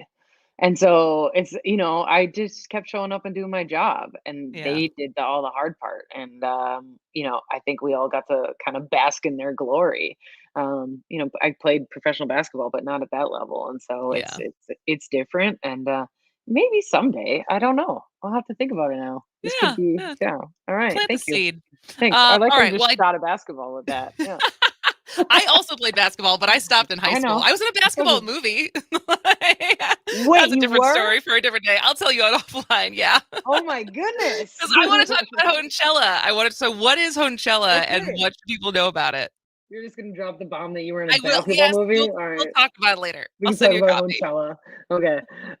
Honchella. What isn't Honchella? It's an immersive experience on the Milwaukee River to kick off the fundraising of efforts to light the other side of the Hone Bridge. And it was a crazy brainchild. So I'm sure if anybody kind of follows Milwaukee stuff, Ian Abston is a mover and a shaker in this city, and Light the Hone is his project, and then his executive director is Erica Smith. And so anytime I have a crazy idea, I call Ian, and I'm like, "Hey, dude, Nate Baumhoff, who I endearingly refer to as Drone Nate, but Yes. I know I'm DJ Shawna, but he is not a drone, but he is a drone operator, Nate. And he takes some of the most incredible photos of Milwaukee. Amazing. Yeah. Yes. So he and I have very similar taste in music, and talk about like we had this crazy idea and dream inspired by Tiesto during COVID. And I sent the video of Tiesto DJing on a rooftop in New York City to Ian, and I said, I want to do this. And so he's like, how about on a boat? And I was like, yeah. And so we have full lights and production on Thursday on my boat. I'm going to have a festival set. It's going to be amazing. The sun is going to be setting. We're going to be making our way to the Hone Bridge, as then my DJ set is synced to a light show on the Home Bridge, followed by fireworks. And it's just a huge party on the river that we're hoping to get as many people involved and really start fundraising to light the other side of the Hone. And just honestly, I've been trying to hold on to this summer as much as I can because it's been amazing. And I hate to say it's like an end of summer wrap up, but I hope that we have more summer. But I'm hoping it's going to be. I know the weather. I was listening to the weather right before we came back, and I didn't hear anything on Thursday yet, weather person. So if you can keep me updated on that, I would be Oh yeah, so I wonderful. keep saying this is next week. This is Thursday. This is August 17th. This is like in 2 days. This is in 2 days. Yeah, right Are now there it's forecast are for there rain in the tickets still morning. available? But so if people want to go be part of this, what do they have to do? There's a couple different ways. I would go to honechella.com is the best way. I don't know ticket sales as of today. I know as of yesterday, we still had some tickets available on my boat. It's limited to 100 people, which Okay. is called the VIP vote. But there's other ways. There's also free ways to participate. And hopefully, you are a part of the fundraiser. And there's always a way you can buy a light to dedicate it to somebody. You could put a light in your name. You can just be a part of something really cool that I think is so much bigger than just a bridge. Yeah. And that is probably for a longer episode. It is a longer episode, but it is yeah. cool.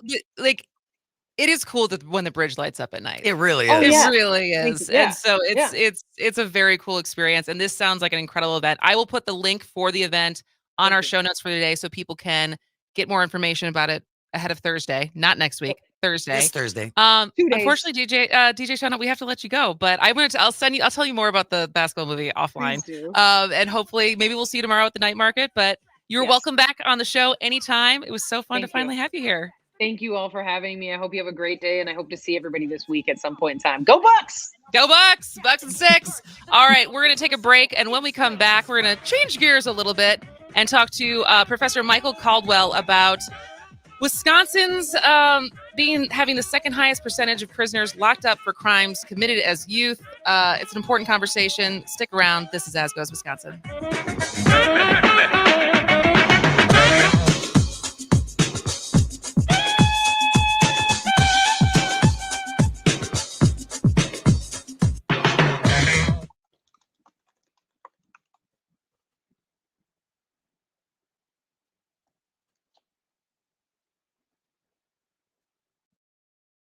Waukesha, home of Les Paul, our awesome farmers market, and The Shaw, 540 AM and 101.1 FM, WAUK. CBS News brief, a fourth indictment for former President Trump, accused of trying to overturn Georgia's 2020 vote. CBS's Nicole Killian says others are charged too. District Attorney Fonnie Willis has asked all 19 defendants to surrender within the next 10 days, and she wants to try all of them together. The Virginia mom whose 6-year-old son shot his teacher in January has pleaded guilty to felony child neglect charges. It's likely she'll get 6 months behind bars. 99 dead in the Maui fires, and Police Chief John Pelletier expects the toll will rise. It's not just ash on your clothing when you take it off. It's our loved ones. The government says retail sales were higher last month. CBS News business analyst Jill Schlesinger. Stripping out one of the big categories, automobiles, retail sales climbed by 1% in July from the previous month. CBS News Brief, I'm Steve Kathan. Looking for more local programming? Check out our website, civicmedia.us, to see our entire lineup.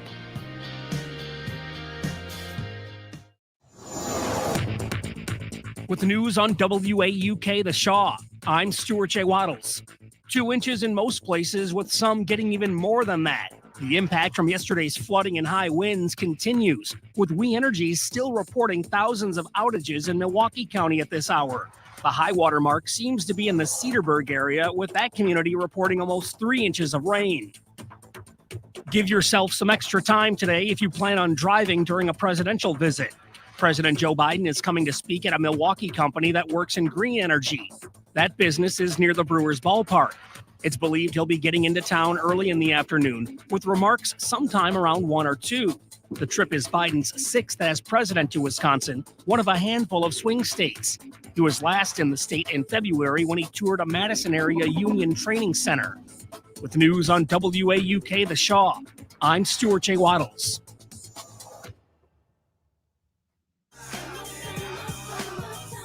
It's summertime in Wisconsin, and whatever the weather, it will impact you and your plans. Should I water the garden? Will our event be rained out? Count on your local Civic Media radio station for in-depth details and the most up-to-date forecast. Temperatures are rising into the mid and upper 70s under sunny skies. It's your weather and more for your part of Wisconsin. On your local Civic Media radio station and streaming on the Civic Media app.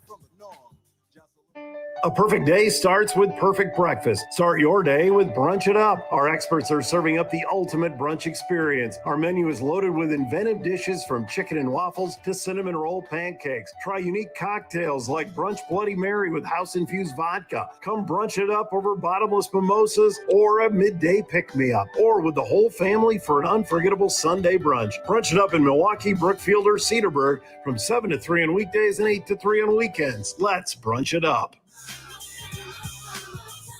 It's summertime in Wisconsin, and whatever the weather, it will impact you and your plans. Should I water the garden? Will our event be rained out? Count on your local Civic Media radio station for in-depth details and the most up-to-date forecast. Temperatures are rising into the mid and upper 70s under sunny skies. It's your weather and more for your part of Wisconsin. On your local Civic Media radio station and streaming on the Civic Media app.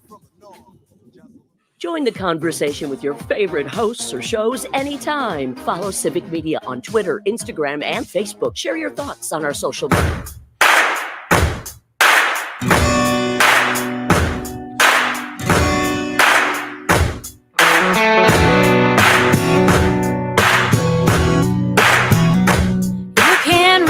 Welcome back to As Goes Wisconsin. I'm Kristin Bry. She is Jane Madnair. And back in May, the nonprofit organization Human Rights for Kids published a report that found that more than 7% of Wisconsinites in adult prisons are there for crimes they committed when they were 17 or younger, which is more than double the percentage nationwide and makes us only behind Louisiana, so second in the nation for how many Wisconsin adults who are prisoners are locked up for things that they did when they were under 18 as a minor. And that is shocking to me. And I wanted to have a deeper conversation about why this is a bad thing for the people who are actually incarcerated, but it's also bad for the general public. So our guest for this segment is Michael Caldwell, who is a senior lecturer and senior staff psychologist at UW-Madison's Center for Law, Society, and Justice, and has worked a lot with juvenile offenders. And so I'm so happy to have you here. I'm happy to be here. So before we jump into this stat and the history of why this is true in Wisconsin, can you tell us more about your work with juvenile offenders? I've been in this field for over 40 years, so it's a long story. Yeah. But, in the last 25 years or so, I've worked with the Mendota Juvenile Treatment Center. I was one of the people involved in kind of organizing that. And that was for the kids who were too unmanageable or aggressive for Ethan Allen or Lincoln Hills, kids that they couldn't really make much progress with. And so we set up a program that's a very unusual program. It's a lot of unique features. I won't try to explain the whole program, but one of the things that was required was we had to conduct outcome studies to see if the program had any effect on future violence.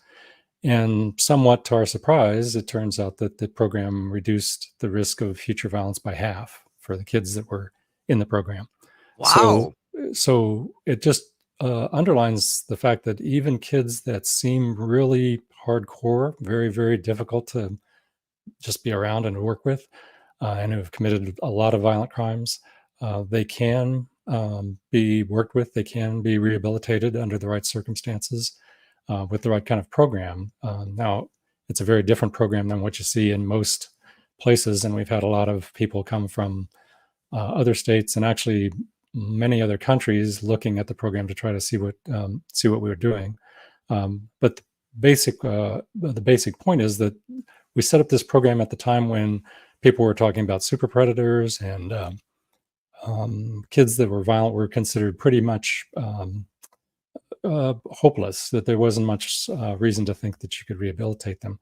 And we read all that research and it seemed legitimate at the time, but we set up the program to try anyway. And it turns out that it actually did work for quite well. So it just illustrates again that the kids can be rehabilitated. They will respond if they're young. And I'd love to hear more about the program, but we'll get back to the program itself because I want to talk about what other options exist beyond just sending 17-year-olds to prison. But why, like, looking at that stat, I don't know anyone who could be like, good for us, as far as where Wisconsin lies in how many people as juveniles are still in jail as adults for things that they did. And why is that? So what is the laws in Wisconsin that have kind of created this outcome? Yeah, back in the 90s, actually beginning in the 80s and into the 90s, we saw this huge increase in serious juvenile violence, homicides, and that kind of thing. And that was part of what led to this super predator scare and all of that. Almost every state in the early 90s adopted much more restrictive laws, much more punitive laws targeting juveniles. And Wisconsin reduced the age for adult prosecution to 17. For all other purposes, like buying a bicycle or anything else, you're a child at 17 in Wisconsin, but if you're charged with a crime at 17, you're an adult.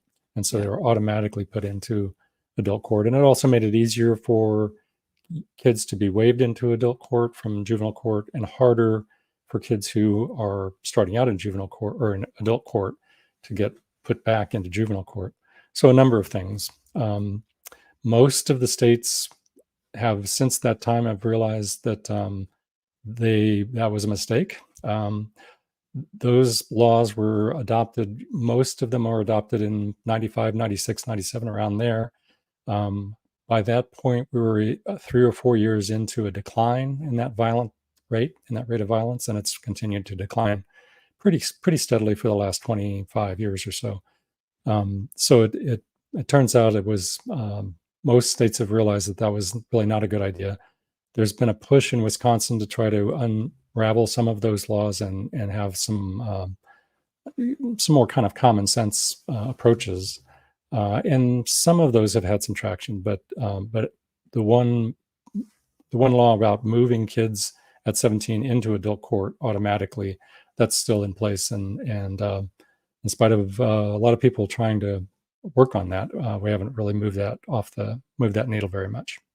We're talking to Michael Caldwell, who is a senior lecturer and senior staff psychologist at UW-Madison's Center for Law and Society and Justice. And we're talking about the rate of our adult prisoners who are incarcerated for crimes that they committed as youth, and why that is so high in Wisconsin.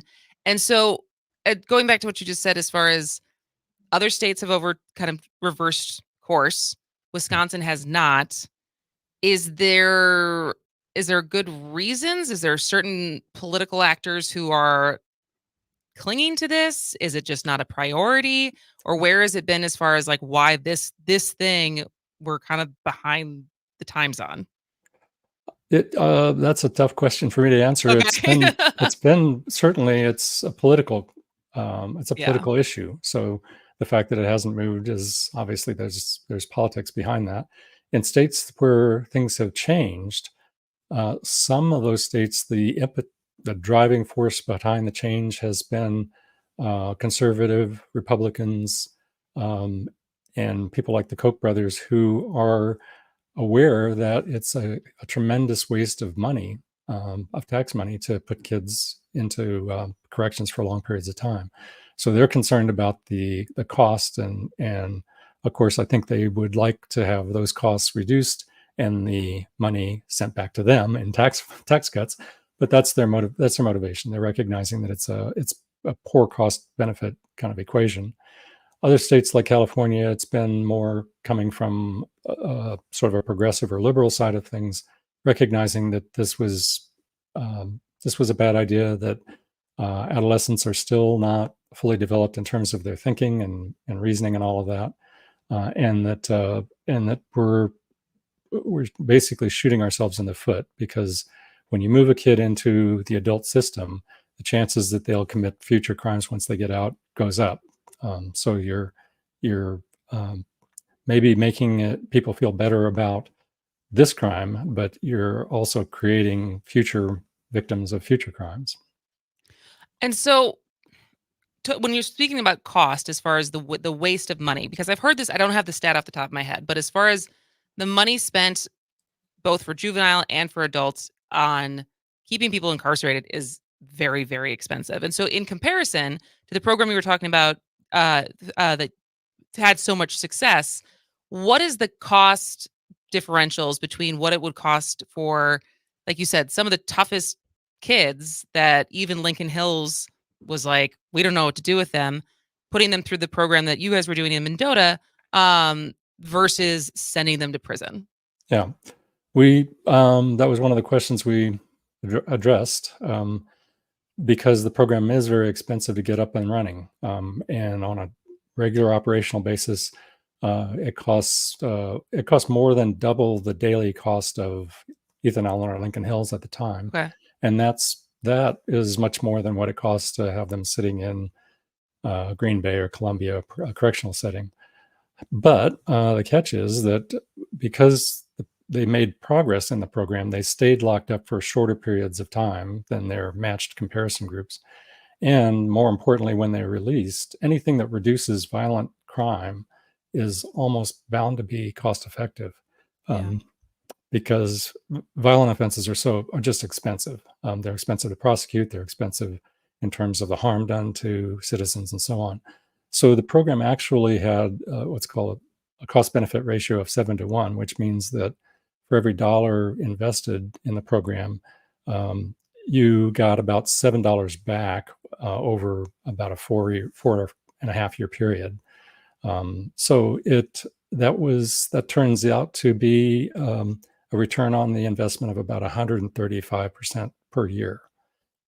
So if I could put my 401k into something like that. Get those kinds of returns, right? Those are good returns. Yeah. One of the go things about that is that those returns only go up over time. You never see it turn around where, like in the stock market, where you have ups and downs. It only goes in one direction, and it's up. So they are expensive to get started, but if they're effective, then they will definitely pay off. And I know we've kind of touched on this, but just to explicitly ask, why is it important to treat juvenile offenders differently than adult offenders, especially when we're talking about 16, because honestly, being in Milwaukee right now, some of the violence that's happened over at Juneteenth, some of the random shootings that you hear happen, it's 12-year-olds, it's 13-year-olds just have guns. And so why is it so important to remember that despite the violence, they are children and they do deserve to still be treated differently than an adult who does violent crimes? Yeah, there's several answers to that too. There's kind of the moral human rights argument that carries a lot of weight in European countries and Canada and the like. Maybe not so much in the U.S. There's the practical question of what's the most effective way to handle this kid so that his chances of committing future crime or having future problems is reduced, because those problems also end up costing society in a number of different ways. It creates victims of crime, even if the person just becomes homeless or drug addicted because those issues weren't addressed. That still costs society quite a bit. So the practical part is actually what tends to carry the day in these changes, because, as I say, it's a waste of energy, a waste of time and money. And so, as far as beyond the program that you're working in, like, is there other preventative programs that are available? But as far as until this law is changed and there is more bipartisan agreement that 17-year-olds shouldn't just automatically be tried as adults, what are other policies or programs that are trying to curb this in Wisconsin? Yeah, by far the most effective programs are the programs that are done in the community, and are prevention programs, programs that work in schools. So working with the kid. We actually know a lot about what causes kids to get into a bad space and to do violent crimes. And so way before that happens, you can work with the kids in school settings and community settings and do a lot of work on prevention. And then once a kid starts to get into some trouble, there are a lot of treatment programs or rehabilitation programs that have demonstrated high levels of effectiveness delivered in the family home, in the community. That's definitely the most cost-effective way to address the issue. Now, you'll treat a lot of kids who probably would never turn out to be severe, criminals, but you will head off a lot of problems too. All right. Well, thank you so much for shedding more light on this. This is when that stat just caught my eye. So I'm so happy we got to have you on the show today. Thank you for your time. And Michael Caldwell, once again, is a senior lecturer and senior staff psychologist at UW-Madison's Center for Law, Society, and Justice. Thank you for joining us today. I was happy to be here. Thank you. Have a great day. You too. All right. When we come back, it is the anniversary of Woodstock. So we have a little bit of trivia. If you want to play, 844-967-2789. We'll be right back.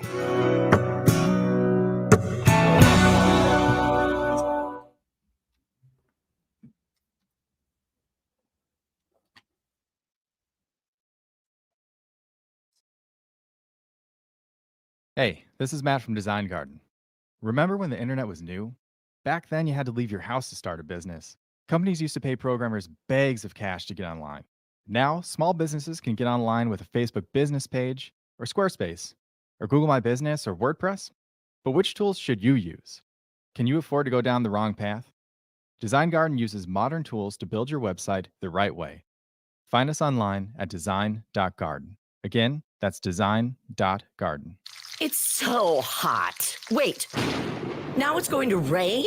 It is summer in Wisconsin. As much as we love it, we love to hate it too. Find a forecast you can count on along with the in-depth details you need, only from the Civic Media Weather Team. These extended conditions have led us into a flash drought. Sitting in these above average temperatures with minimal rain has swiftly altered the local climate. Your weather and more for your part of Wisconsin. On your local Civic Media radio station and streaming on the Civic Media app. With one call, the Civic Media network of stations can deliver your business's message to the entire state of Wisconsin or your hometown. Marketing plans that work for your business. One call can do it all. Civic Media, 608-819-8255.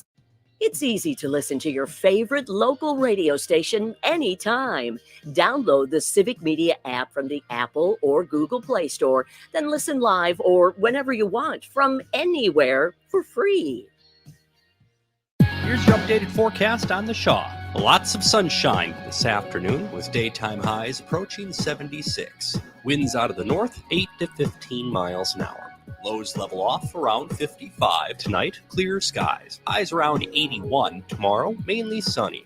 Temps a bit below average Thursday and Friday with highs in the upper 70s. Chance for scattered storms Thursday. For Civic Media, I'm meteorologist Eric Height. Currently, it's 70 degrees.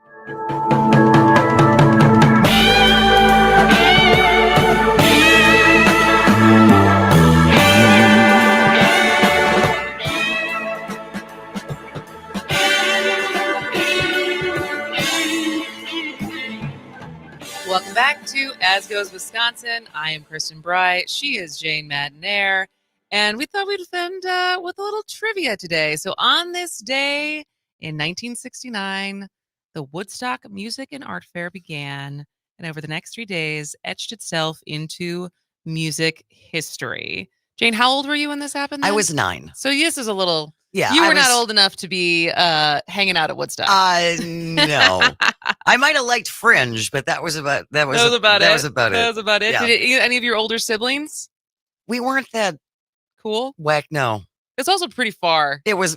I grew up in Hartford. Yeah, it was pretty. So that wasn't exactly a hotbed of change. I should ask my parents. But I mean, I'm sure maybe it showed up on the news, and it was like, oh, what's happening out there in New York? Right. But I thought for today we'd have some fun and play a song from the festival, and have our caller, our contestant, name the musical artist or band and the name of the song. And who do we have who's willing to play? Joe from Appleton. Good morning, Joe. You realize there is no prize involved, correct? I am all for just for the glory. Just for the trivia glory. That's it. Well, now, and I'm guessing, Joe, I'm guessing you also were not born yet in 1969? Oh, no. No, I'm I didn't in think my so. Very, very, very late 20s. Of course not. So, but you trust your musical knowledge of the 60s music that you could knock this out of the park? Last week, it was all college sports. This week, it's rock and roll. These are my things. All right. ladies. Bring it on. All right. All right. Well, let's power through. We'll see if we can get through all 7 of them. But so we'll play the clip and then you tell us, hopefully both, but the artist and the song name. Here's the first one, Joe. Take a listen.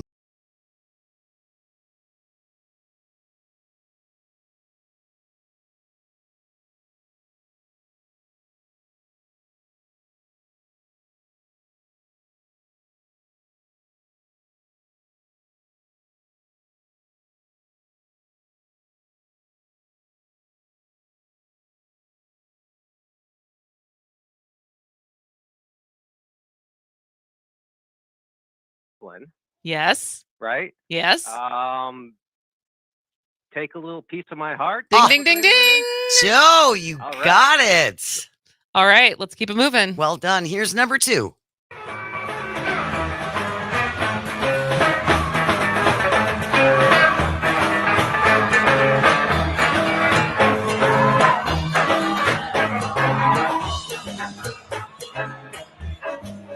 Without a warning, you broke my heart. Taking a baby, torn it apart. And you left me standing in the dark. Now, I think this one is a little bit harder. I think this is I wouldn't have gotten this one. No, I wouldn't have either. Joe, what do you think? I know the song. Okay. It's, Turn On Your Love Light, isn't it? Yes. Ding, ding, ding. Yes. Do you know who's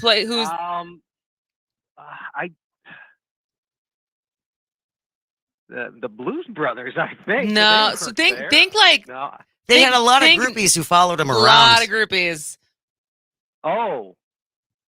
Was it the Grateful Dead? Yeah, ding, ding, ding. Joe, All right. you are on a roll, my friend. All right, here we go with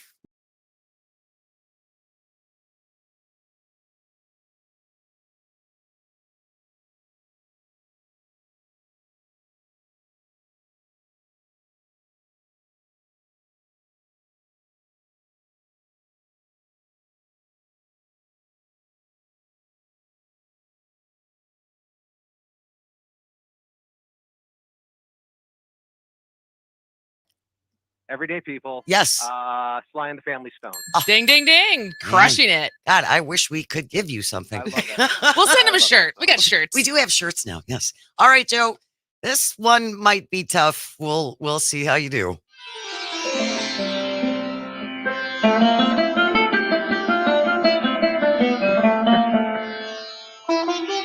I certainly don't know the song, but I bet you that's Ravi Shankar. It is Ravi Shankar. That is remarkable that you knew that. And the song is called Raga Manj Karmaji or something like that. Tip of my tongue. I know. Yeah. Shocker you didn't get that one. Seriously stunned. Okay, this one, you should know this one super quick.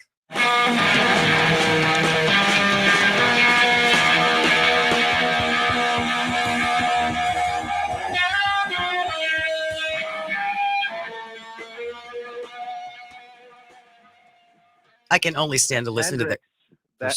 That's Hendrix, Star Spangled Banner. Absolutely. Oh, yeah. I can only listen to that for about 15 seconds. Because it doesn't sound like Chuck It's words. so distorted. Oh, it just gives me the chills. All right, Joe, you are doing great. Here is number 6.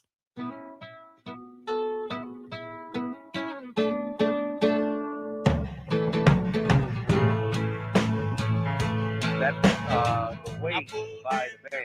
Oh my goodness. Wow. You're like a savant. We need you at any musical trivia night. I think that's what we're learning right now, Joe. All right, and here comes your last one, Joe. You are 6 for 7 right now.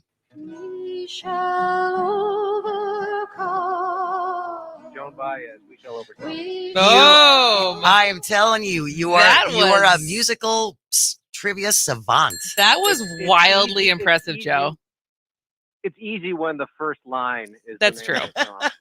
That is very true. But no, that regardless, that is, I think I would have gotten half, maybe. I would not have gotten that Dead song, and I certainly would not have gotten Ravi Shankar. No. That was tough. So are these all in your lineup of music you listen to regularly?